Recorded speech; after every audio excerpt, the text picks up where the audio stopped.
In a moment, I'll be sharing my screen and going through a presentation, 30-minute presentation, and tonight's topic is on purpose. Purpose.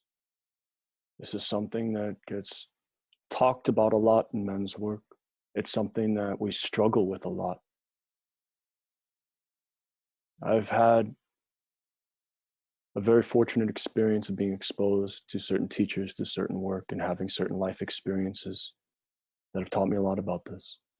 And I'm really honored to be able to share my experiences with you tonight in hopes that you can take maybe one or two of these pieces and apply them to your life and create radical change. You can certainly do that with what I'm going to give you tonight. So tonight's talk is Man's Search for Purpose, Hacking Spiritual Technology to Illuminate Your Life Path. Hacking. You know, that was a word a lot of men, you can go one of two ways with that word. Serious spiritual practitioners don't like that word, hacking. And there's a whole hacking culture that loves that word. I don't mind it.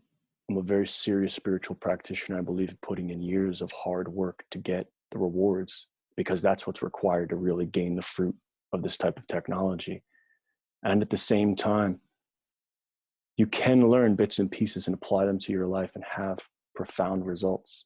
So tonight, it's going to be your opt-in, how you want to utilize the information that I'm presenting to you. First, what is purpose? What the hell is purpose when we use that word? What does that even mean? Are we talking about our career? Are we talking about our job? Are we talking about our life? Are we talking about writing books? Are we talking about earning money?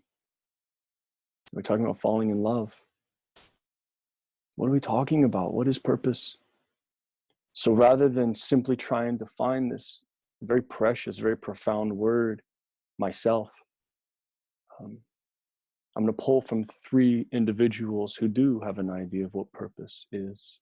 And I'd like to quote them. First, starting with a gentleman who's been a significant mentor in my life.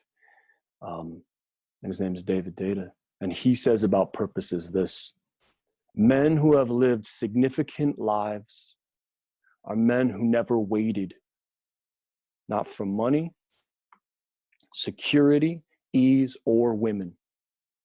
Feel what you want to give most as a gift to your woman and to the world, and do what you can to give it today. Every moment waited is a moment wasted, and each moment wasted, and each wasted moment degrades your clarity of purpose.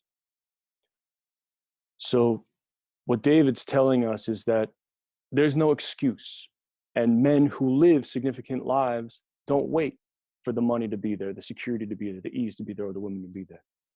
They give today, they give now. And it's the gift that you want to give most to your woman and world. So that's one perspective. And there's three books I'm going to be recommending to you guys tonight. And this is David's book. And that's where that quote comes from. Way of the Superior Man. If you haven't read this book, read this book. Out of all of my mentors and life experiences, David has been one of those people who've taught me more about purpose than any other. And in this book, you will find the core concepts that he speaks to. But it's very different reading it and living it. And this call tonight, I'm going to talk to you about what it means to live some of these principles. Another quote that I have for you is from Viktor Frankl. And this gentleman wrote a book that inspired the title of tonight's talk. And he says that man's main concern is not to gain pleasure or to avoid pain, but rather to see a meaning in his life. It's a very simple quote, but there's a lot of profundity embedded in that idea. Because how much of what we want to do or think about doing is about gaining pleasure or avoiding pain? How much of our daily activities or our pursuits in life about that game of gaining pleasure and avoiding pain? When we make that our fundamental concern, it becomes nearly impossible to find the core of purpose. Instead, we have to look for a deeper meaning. We have to see a meaning in life beyond pleasure and pain. So this is that book, Man's Search for Meaning. And Viktor Frankl was a Holocaust survivor, Austrian. psychologist who survived 3 years. And his life work was about, how do I find meaning in the most horrific of situations, the most horrific of environments? How does life still have purpose, still have meaning in here? And what he discovered was that it was through finding meaning, it was through having purpose, that those individuals were able to survive, because they were able to find the meaning no matter what situation was presented to them. And this is a profound idea that every man needs to embrace fully if he's serious about knowing his deepest purpose in life. And finally, a third gentleman who I look to speak into purpose, A.H. Almas. Whatever is happening at this moment, right now, that is your life. The future is not your life. It never arrives. What is actually here is always only this moment. What Almas is speaking to is a deeper layer of growth, of spiritual growth, of realization. It goes beyond past and future. It's this realization that your life, the purpose that you will find, is inside of this one moment. It's not in the future. The future doesn't arrive.